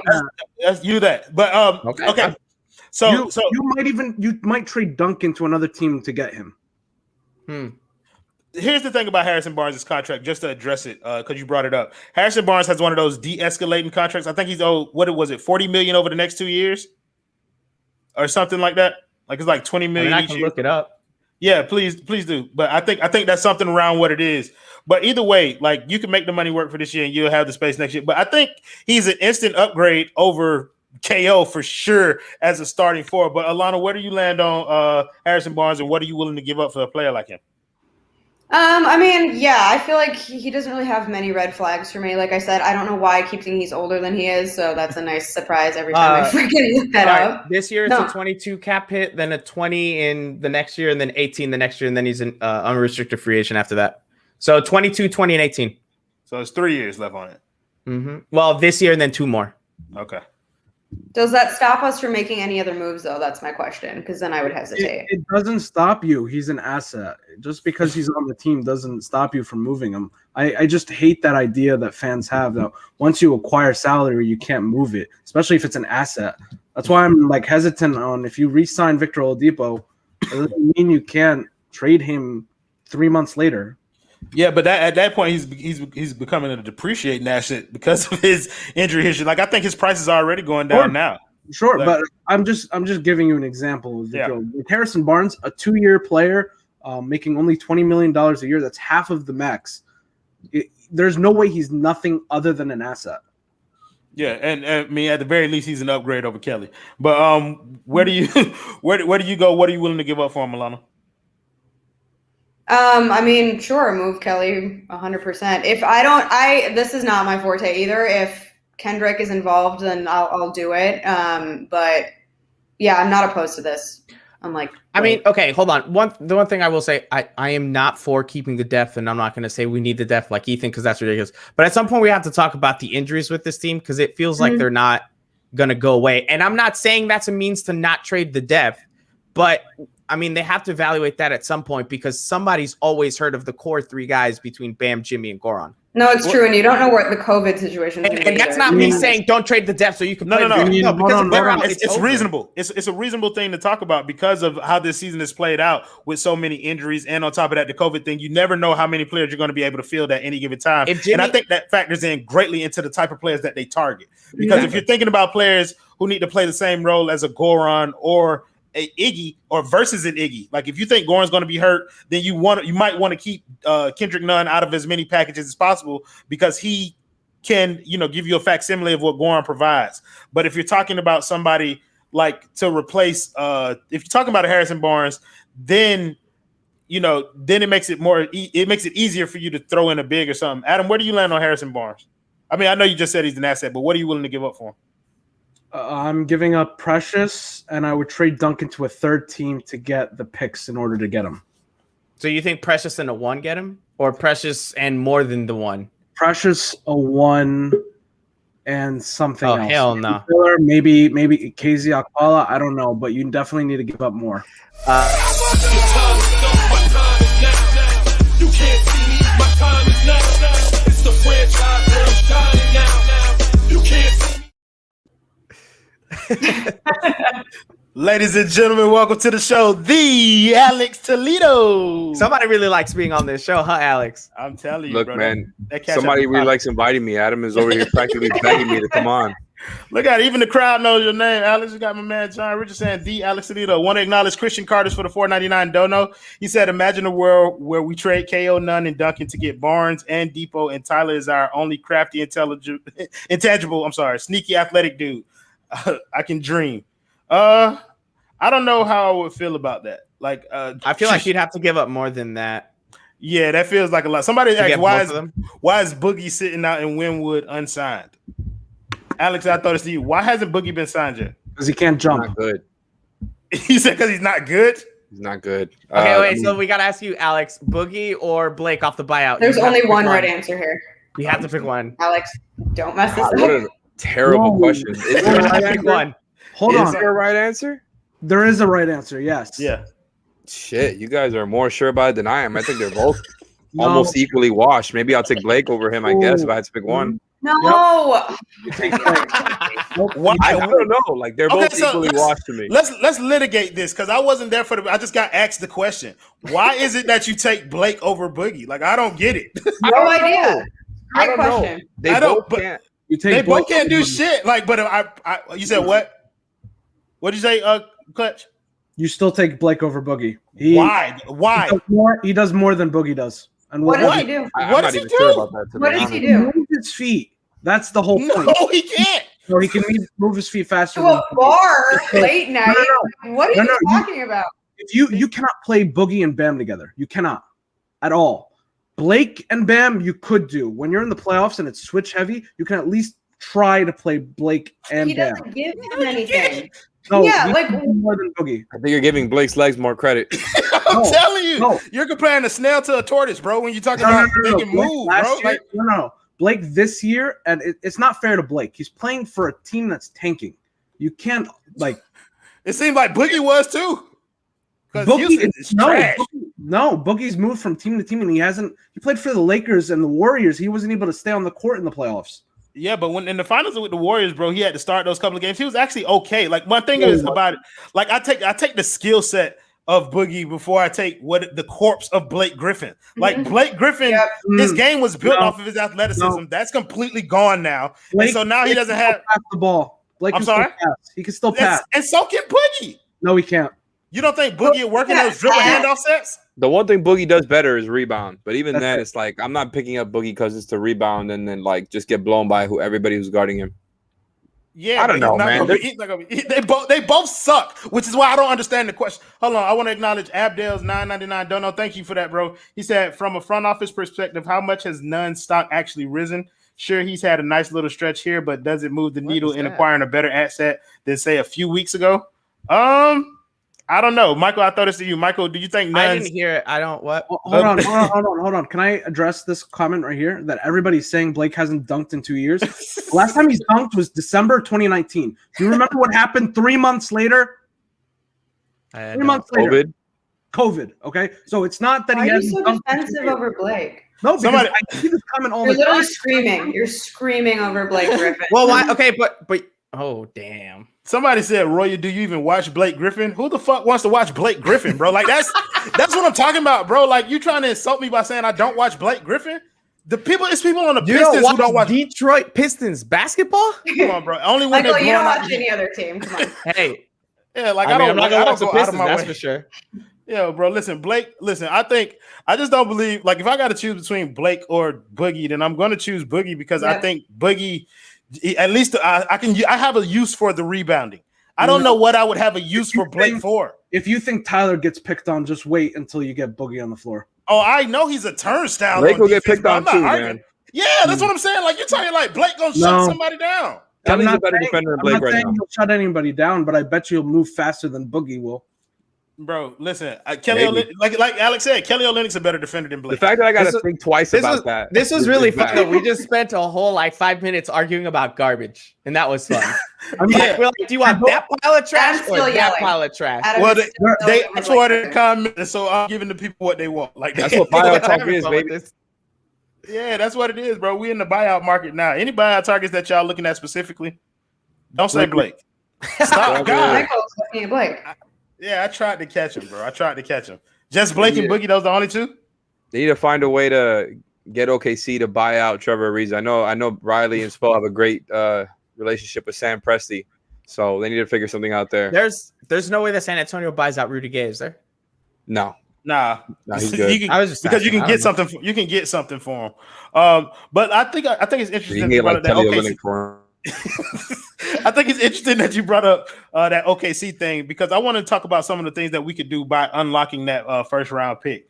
Like, what did you think is the best move that we could potentially make by unlocking that pick? Adam, I'll start with you. Unlocking that pick gives you an extra first so that you can trade in the future. So I would say, look, I mean, if you don't want to trade an asset like a Kendrick Nunn for Rudy Gay, you can unlock the pick by sending maybe KZ. So if you send KZ to OKC, unlock the pick, then you can trade the first for Rudy Gay, and that's it. You could trade like Myers first for Rudy Gay. Okay, I was confused about what you're talking about, but you're talking about the Stepien rule. Yeah. You're saying if they unlock the pick because of the Stepien rule, they'll have access to more picks that they'll be able to trade. Okay, I thought you're saying to trade the OKC pick. That threw me off. No. So 2023, if they unlock that pick, they'll be able to trade 2025. There you go. I mean, that's actually a good point that I hadn't even thought about. I was just thinking about like what you would get back from unlocking that. But that's a good benefit. That's a good move. I think it's a good move. So if you trade 2025, a protected 2025, you know how much Riley loves trading picks. No, well, like I wouldn't do it. You know what I would want to do, but I mean, it seems like a Pat Riley move. I'm sorry. I just looked in the comments and I seen two names that almost made me throw up in my fucking mouth. Tristan Somebody Thompson? said, "Oh God, have you seen him?" Hey, get that first round pick ready, guys. We gotta ship it. Right, Alex? So let's talk about that. Drummond, PJ Tucker, or Tristan Thompson. Everybody has to pick one. Alana, you go first. Which one of them would you target if you had to? Who was the first one you said? It was Drummond, Tristan Thompson, and I forgot the title. PJ Tucker. This is easy. I guess PJ Tucker, Tristan Thompson, not Drummond. Oh. Not Drummond. So you rank the first time. Yeah, so rank them 1, 2, 3. Tristan has a pretty face. I'm going with Tristan. There. So Tristan's 1. Yeah, that's out. Like, you know what? You guys Tristan has a pretty face. Is this a Kardashian thing? Is that what it is? Okay, so ask her the same question. Okay, fake ass Molana. Rank them 1, 2, 3. You want Andre Drummond, Tristan Thompson. Andre Drummond, Tristan Alex, Thompson, you gotta go PJ back Tucker. and watch. We confused everybody. They thought she was the same person. They really did. I'd go Drummond, PJ Tucker, then Tristan Thompson's absolutely no. He is too caught up in the stardom bullshit. Like no. Stardom. Stardom. Kardashian. Who called Tristan Thompson a star? Whatever. You said Drummond 1? Yes. Okay. I mean, it's better than Tristan Thompson. Yeah. I mean, Tristan Thompson is 3 on the list. I just want to put that out there. Tristan Thompson's 4. Look, Tristan your Thompson's mic is 4. muted, so you're just making a weird face on thing. Michael, rank them 1, 2, 3, brother. I'm PJ as long as I'm not giving up a first round pick, then Drummond, then Tristan. I think that's my list. I think that's my list, bro. Like Tristan's last, PJ, bro. big gap, and everybody else. No, it's PJ, then it's Drummond, then there's nobody, No, there's Royal, and then there's 100 Thompson. miles away. Then It's Tristan a Thompson. giant gap, and then it's PJ. You said what? You By said the way, are we who's your one? No What? one. Like, it's not any of them. But you were quick to pick Blake Griffin. Yeah, Hold on. I like Blake Griffin So over Blake all. before PJ? Yes. Considering you don't have to trade, hold on. Considering you don't have to trade, I'm okay with it because I feel like they're going to try to sell high on PJ Tucker, and I'm not. Stop it. What? Listen, I'm bro, taking control. Okay, right. Stop it. I can't deal with that. Like the Blake. You Griffin take me off our own show, Alex. Get the hell out of here. Blake Griffin over PJ Tucker. Yeah, let's time out for a second. But Blake Griffin over PJ Tucker. Blake over PJ is the worst take I've heard on the show. Okay, let's litigate that then because we got to Bring him up. Bring him up. Bring him up. Oh yeah, Pull up the Oh, receipts. yeah. Pull up Oh, the you said receipts. wait. You said this is the worst take you've ever heard on this show? on this show. And before we go any Not a further, before we chance. get, Do we want to bring up the receipts? Do it. Oh, I'm about to say. hold on, we before we got a get couple into that, from your guys. we cannot ignore. So the running joke has become Ethan wanting to throw in the first round pick for PJ Tucker. Oh, I'm Like gonna- 5 minutes ago, hold on. Like 5 minutes ago, you were just talking about unprotecting the pick to be able to send a different first for Rudy Gay. That's the same thing. Oh my god! Did you ignore the fact that I said I wouldn't do it, but it's a Pat Riley move? Okay. You can ignore that part, Alex, or Nice we just save. Yeah. propaganda? Don't worry, Alex, John all of Collins. this is on video, Okay, John bro. Collins. Yeah, let's talk about that. What's up with your John Collins thing? Bro? I want you to My defend John Collins yourself. take is nothing compared Yo, to I Blake love over that PJ. Alex backed off at everything on floor. Not even close. Alex was like, "What's the receipt?" I didn't say that. I didn't say it. No. Alana, Blake or PJ? And you got to consider the price of PJ. It matters. Neither. No, I'm not neither. You have to make a choice. Neither. I don't have to do anything. Neither. PJ Tucker is better than Jay Crowder. I don't care how many 0-point games he's had. This Houston shit is a joke. You guys I are don't know buying, about that. looking at I box don't know scores. about that versus Jay Crowder. No, I don't think agree that's. with I don't that. think that's a hot. I don't think that's a hot take. I don't think it's I a don't. hot take I don't either. agree with that at all. Right now, no. I I don't don't agree either. I don't know. I don't know what Jay Crowder does better than PJ Tucker. Can we put up Maybe polls he on the shoots stream? better. Whatever. He shoots better from the top of the key. I'll give him that. PJ Tucker can't shoot from the top of the key, so that's cool. But PJ Tucker will be here sitting and taking corner threes easy and make them better. Like I don't know if I agree, but I don't think it's a. Yo, y'all let us know in the comments. PJ Tucker or goddamn. Don't Jay worry about Crowder. the box scores too damn much. Him and Boogie, and Victor Oladipo, those guys are not bought into that Houston shit at So all. is the They're box score why sleepwalking you over hate there. John Collins? No, the box score is why I don't think you trade for John Collins. You're too damn worried about those 17 and 9 that he's giving you. I'm not giving up my best assets for John Collins. That's my take. I would like to add him in free agency.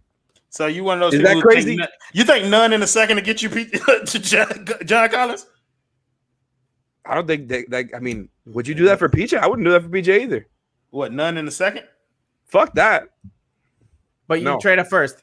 No, I wouldn't. No, I'm saying I wouldn't do Nunn. See, that's the thing that we were talking about earlier. I wouldn't do Nunn in a second for PJ Tucker because we would lose a playmaker for a duplicative position in PJ Tucker. He'd be playing the same thing. Nice.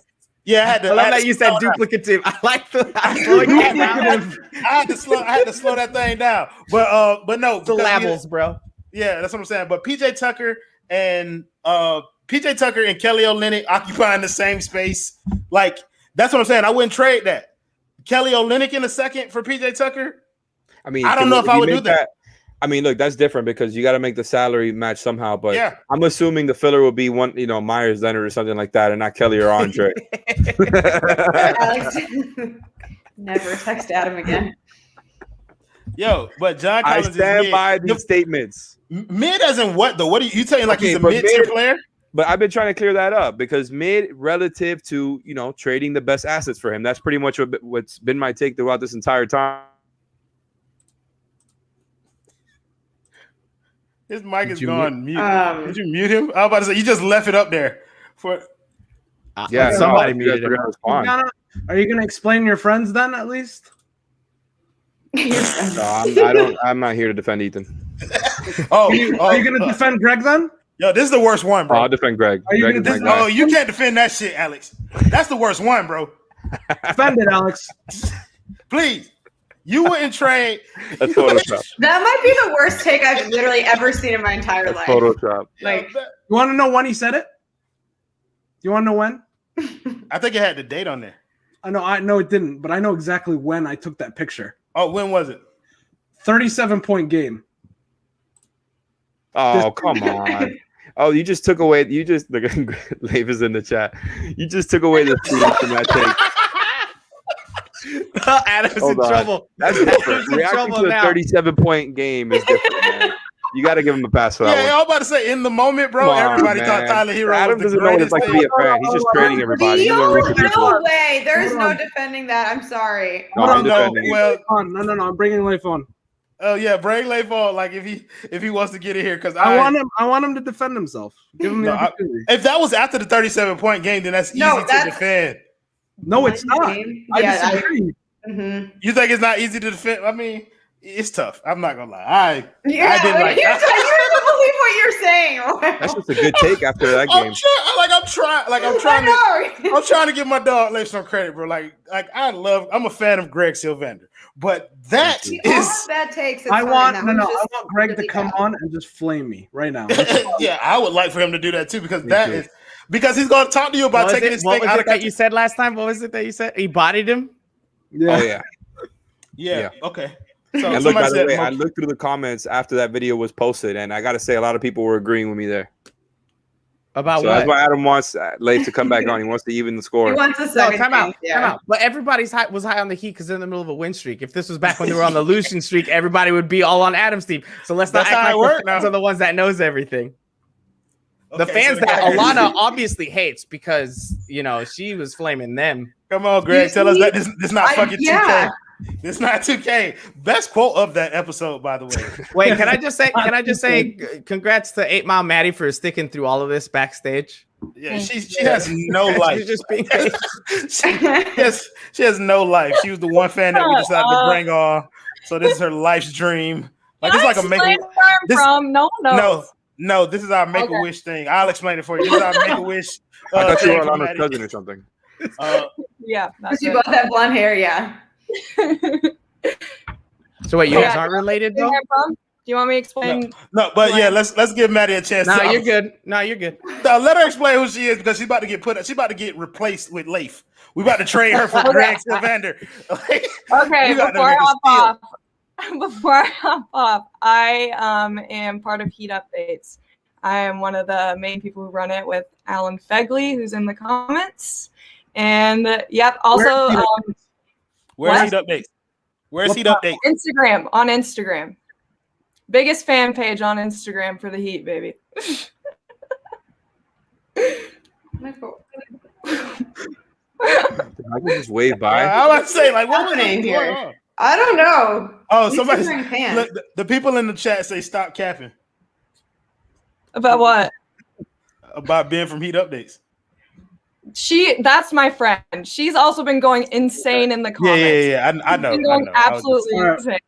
All right. Well, do you have anything else to say, Maddie, before we trade you? I mean, you're bringing in one of the best guys, so I understand. See, All that's right. what she speaks for the culture. All right, appreciate you Ask for your Twitter joining us, handle. Maddie.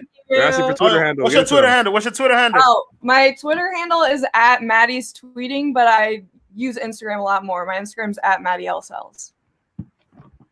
Find on Heat Updates. Thank you for joining us, 8 Mile Maddie. I'm pretty sure we'll be seeing you again sometime in the future. Have a good All night. right, thank you. You too. You're welcome. That's a All right. great nickname. Yeah, 8 Mile Maddie. Oh, I love it, bro. I love it. So, Are you good? Like, oh, I was like, what happened to Michael, bro? Somebody kidnapped me. So what else we got? Whatever trade that we didn't mention. Oh, Angelica. We're still waiting. For Greg. I need you Greg. just want a second chance at him. No, I mean, no. I want him to defend this. That's all. No, he's probably stockpiled some screenshots to go and put up. But He's been waiting for this moment. I mean, do you think this is all I have? I have plenty more from all of you. Obviously. All of us? You don't have shit for me. Oh, I doubt you want to go down that road. Lonzo. Let's talk about Lonzo. We saw him tonight. He looked okay. Took way too many shots. Obviously. Way too many. Like, I mean, watching him play tonight kind of put him in perspective a little bit. I still want him. Don't get me wrong. But, you know.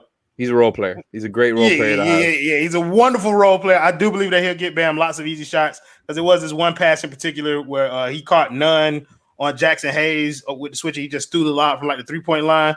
Jackson Hayes missed the dunk, but it was like, you know, it was nice to be able to see somebody see that and be able to make the pass. If he gets with Bam, then Bam would definitely instantaneously become more aggressive. Dun, dun, dun. Oh, here we go.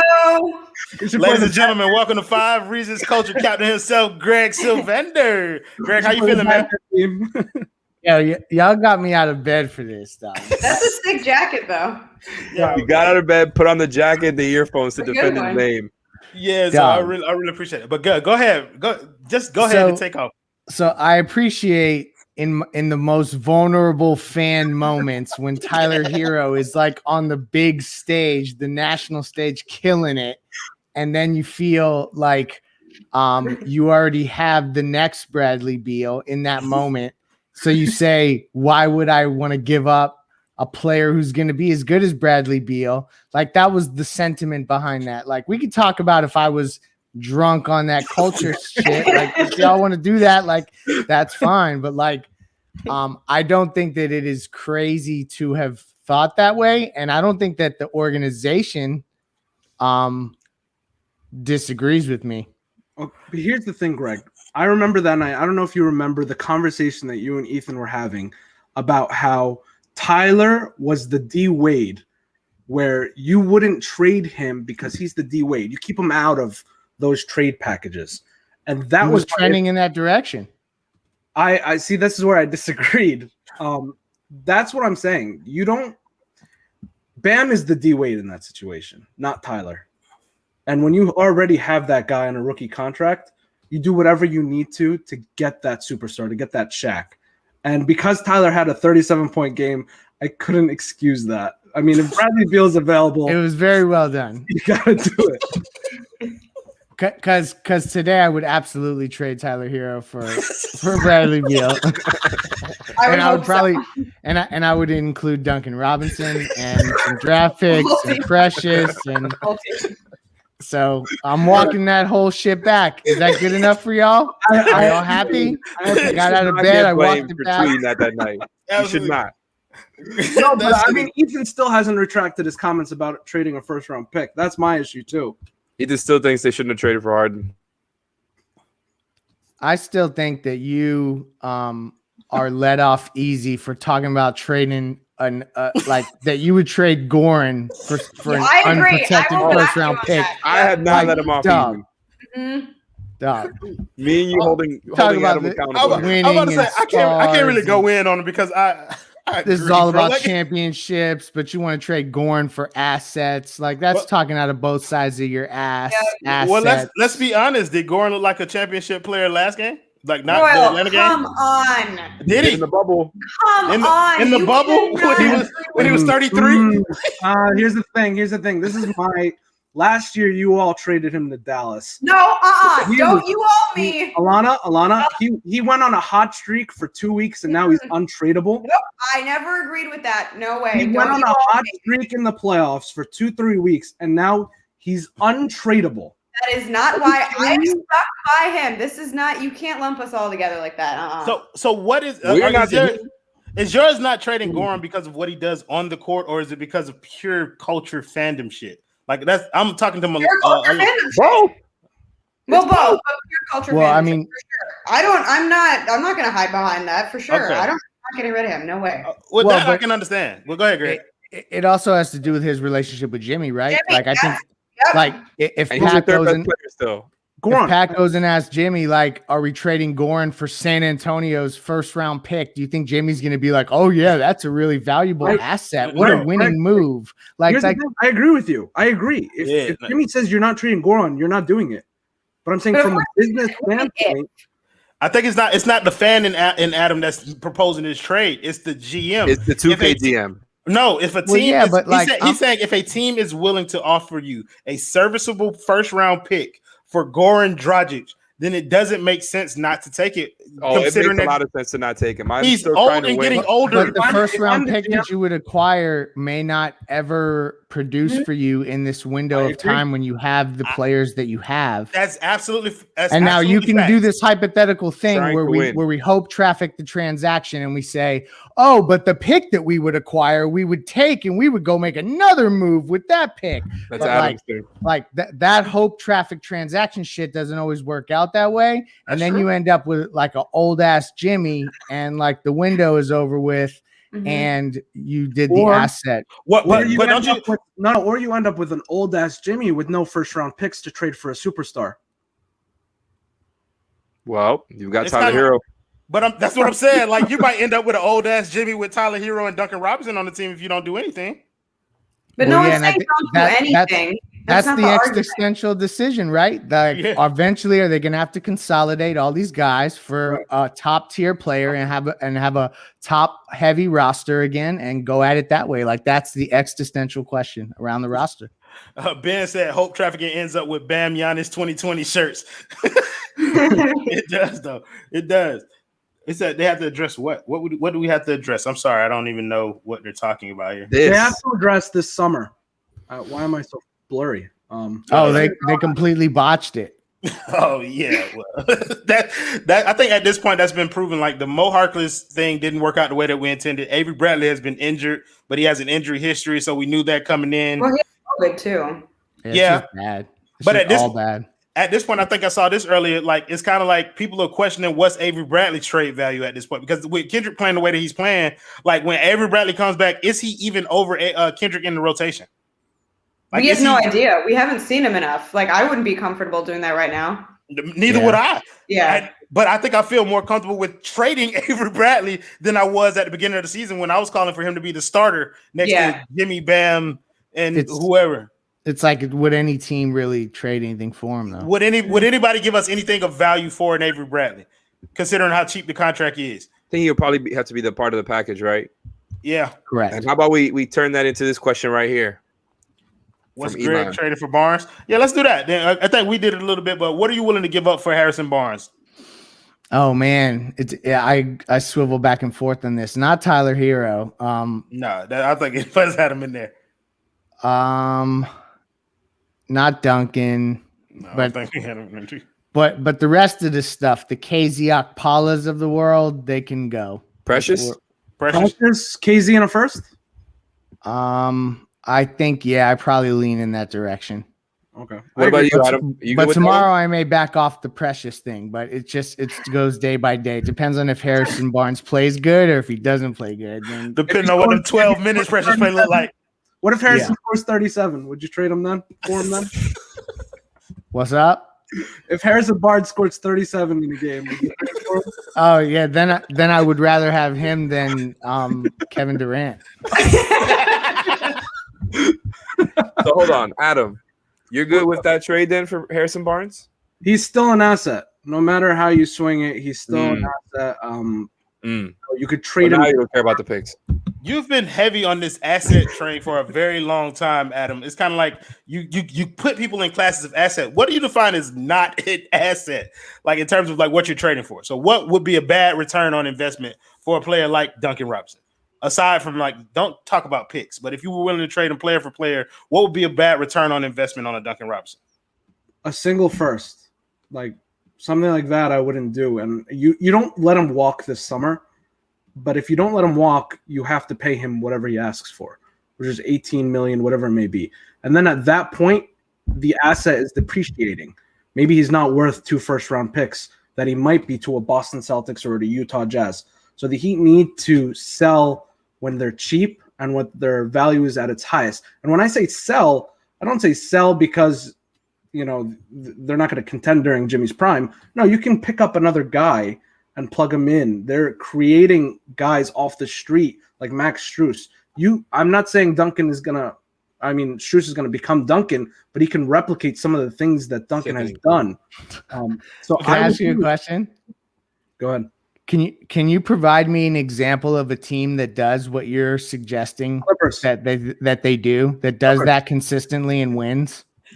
It's not about doing it consistently. No. Provide the example of the team that wins consistently, or the franchise historically that is a winning franchise that does what you're talking about with players, like flips them right before free agency for picks so that they can make another trade for picks. And then any small market team that's been successful, any small market team. And who are those teams?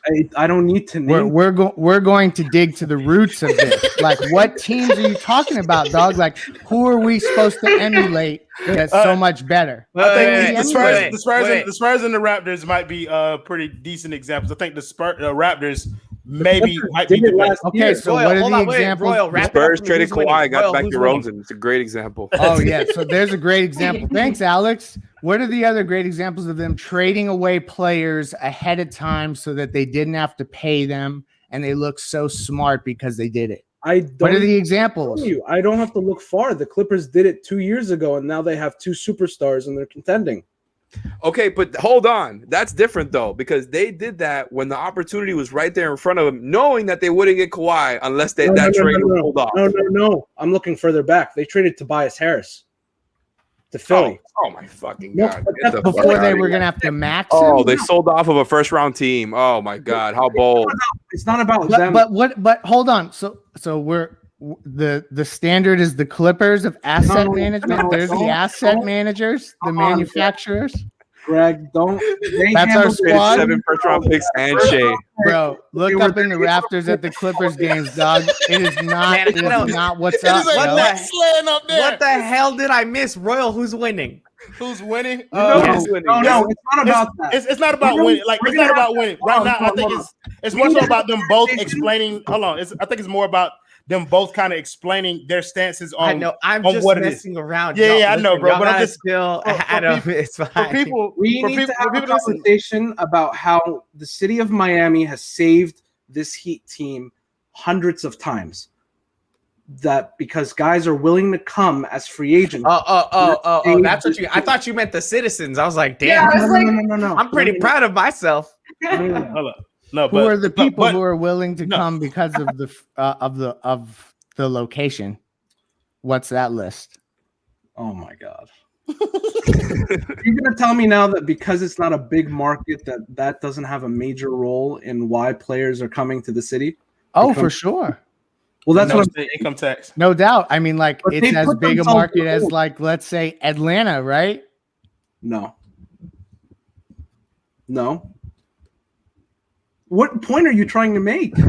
No, I'm just saying, like, so you're saying, so now so now we've pivoted away from the Clippers are the asset manufacturers, and that's the pedestal that we're shooting for is to do what the Clippers do. So now the Heat we should take away from what the front office does because they have location advantages. Is that what we're doing now? Take away some of the credit that the front office got because of the location. Yeah.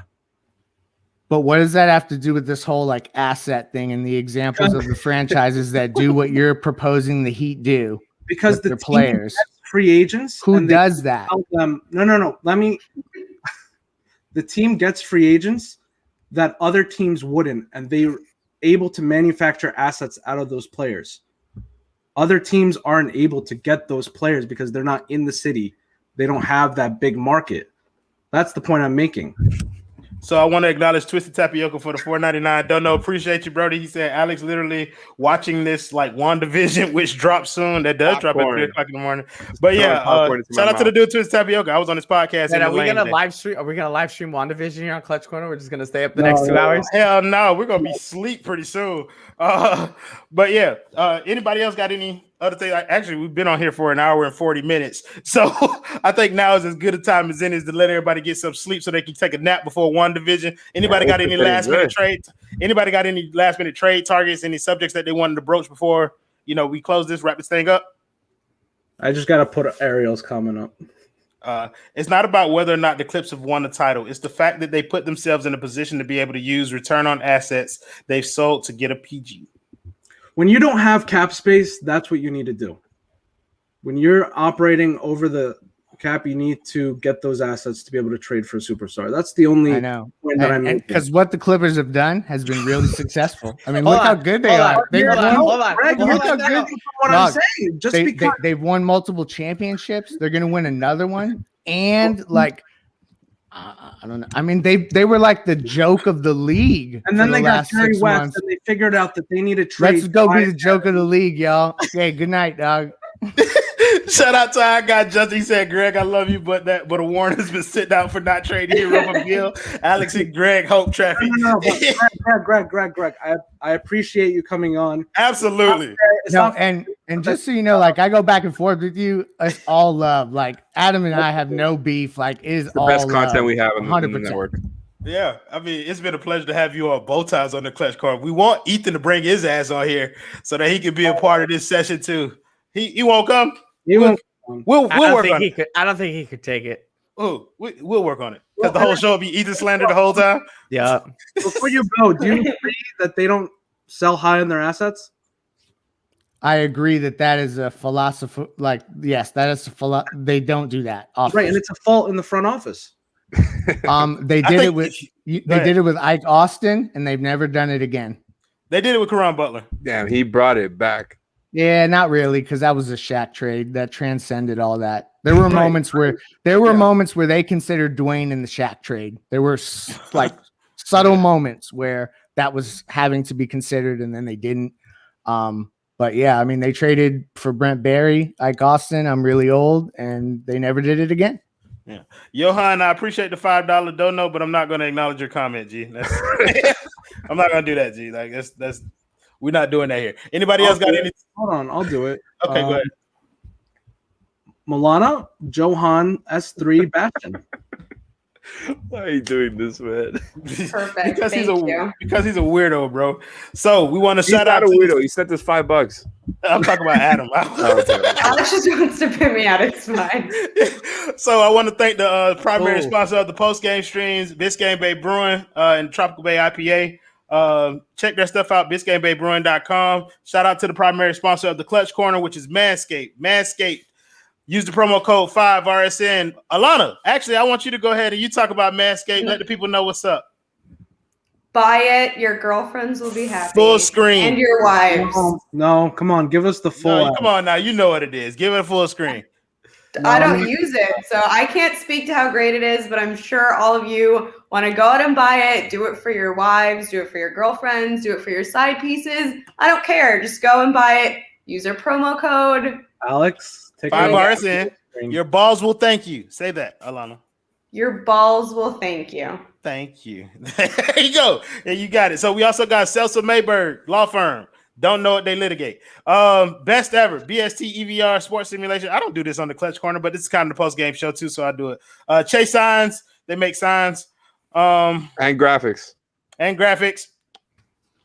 And shout out Prize Picks. Shout out Prize Picks. Use the promo code 5 for You Break Will Fix. You Break Will Fix.